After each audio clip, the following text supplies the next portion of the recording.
এই ঘটনায় যে যারা জড়িত রয়েছে তাদের কঠোর শাস্তি দেওয়া হবে, কোনোভাবে রেয়াত করা হবে না, তা কিন্তু গতকালই স্পষ্ট করে দিয়েছিল নতুন সরকার। অনেক কারখানায় বেআইনিভাবে চলে, কারখানার বিদ্যুৎ সংযোগও অবৈধভাবে নেওয়া হয়, কোনো বেনিয়ম বরদাস্ত করবে না সরকার, মন্তব্য রাজ্যের মন্ত্রী দিলীপ ঘোষের। কারখানা থেকে আরম্ভ করে ব্যবসায়ী সব জায়গায় বেআইনি চলে, এবং কি এই যে বিদ্যুতের সংযোগ সেটাও অবৈধ।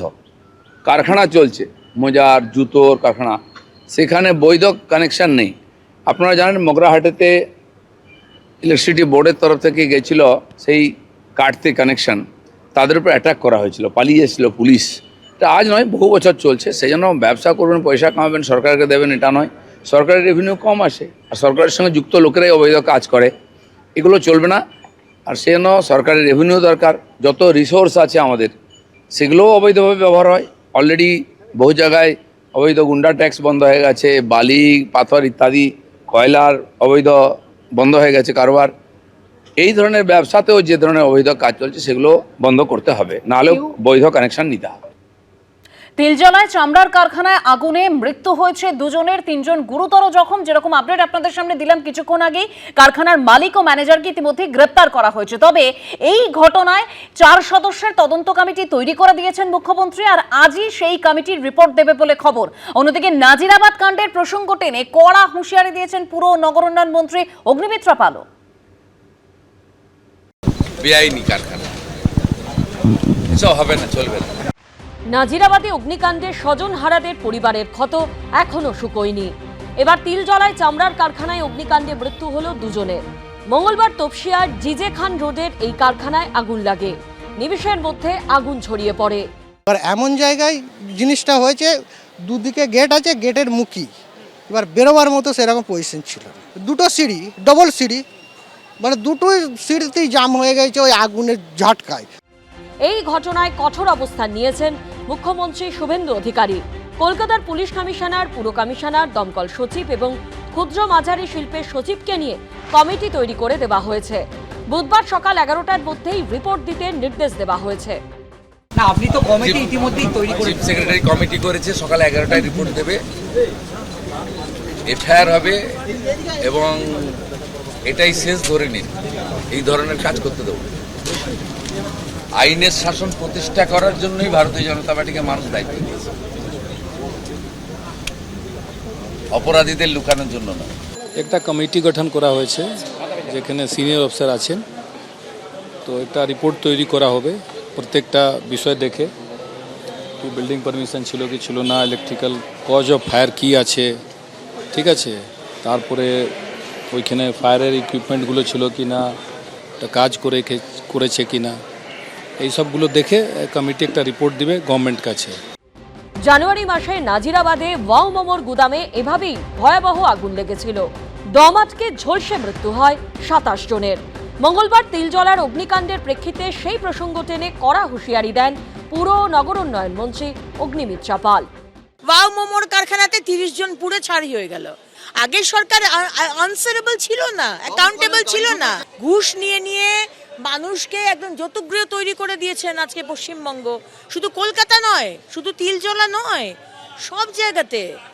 আমি ডিপার্টমেন্টকে বলেছি ইমিডিয়েট আমরা স্টেপ নেব, সারা পশ্চিমবঙ্গে যেখানে এই ধরনের ইলিগাল বিল্ডিং রয়েছে আমরা নোটিশ পাঠাবো, ইদার বাড়ি খালি করে দিন, আর তা না হলে আমরা আমাদের ব্যবস্থা করব।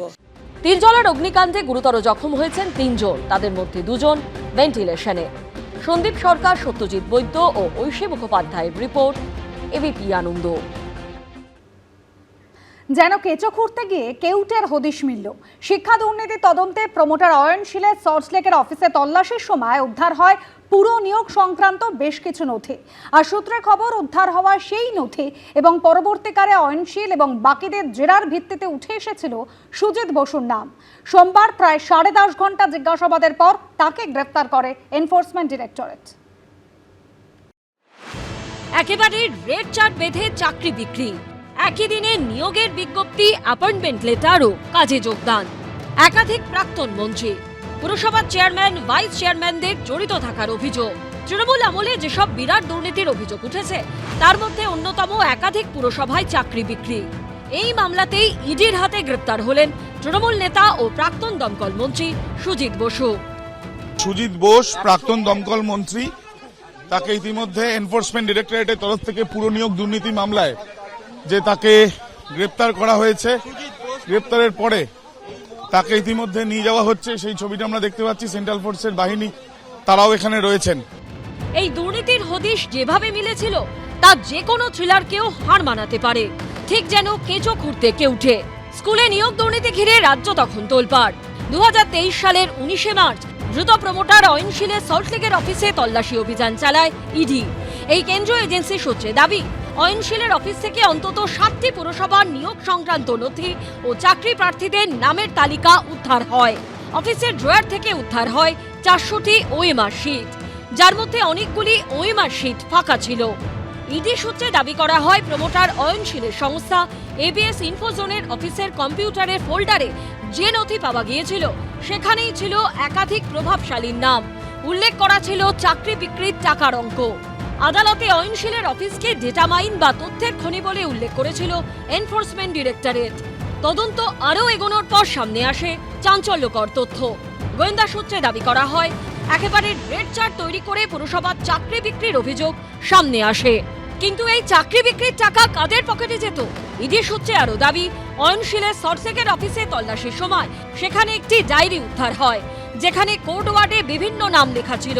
সূত্রের দাবি, সেই ডায়েরির একটি জায়গায় লেখা ছিল এসবি, তার পাশে কয়েক কোটি টাকার অঙ্ক।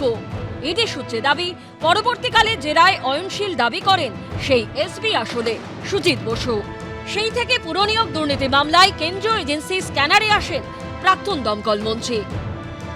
সুজিত বসু দিয়ে তো সবে শুরু, একে একে ঘুঘুর বাসা ভাঙবে এবং একে একে অনেক পাখি জালে ধরা পড়বে। যারা অন্যায় করেছে, যারা সাধারণ মানুষের টাকা লুট করেছে, একজনও ছাড়া পাবে না, একজনও নিষ্কৃতি পাবে না। সুজিত বসু দিয়ে যেটা সূচনা হলো, নিশ্চিতভাবে এই জল অনেক দূর পর্যন্ত গড়াবে।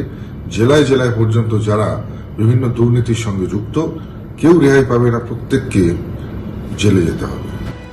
এদিন সুজিত বসুকে ব্যাংশাল আদালতে তোলা হলে ইডির আইনজীবী বলেন, শিক্ষক নিয়োগ দুর্নীতিতেও সুজিত বসুর ভূমিকা রয়েছে। ডিজিটাল এভিডেন্স পাওয়া গিয়েছে, হয়তো পরিস্থিতি বদলেছে, তবে নেক্সাস এখনো ভাঙেনি। মঙ্গলবার সুজিত বসুকে 21শে মে পর্যন্ত ইডি হেফাজতে পাঠিয়েছে আদালত। এবার তাকে জিজ্ঞাসাবাদ করে কি আরো কোনো বড় নাম সামনে আসবে, সেটাই দেখার। আবির দত্ত, প্রকাশ সিনহা ও ঝিলম করঞ্জাইয়ের রিপোর্ট, এবিপি আনন্দ। এবিপি আনন্দ, এগিয়ে থাকে, এগিয়ে রাখে।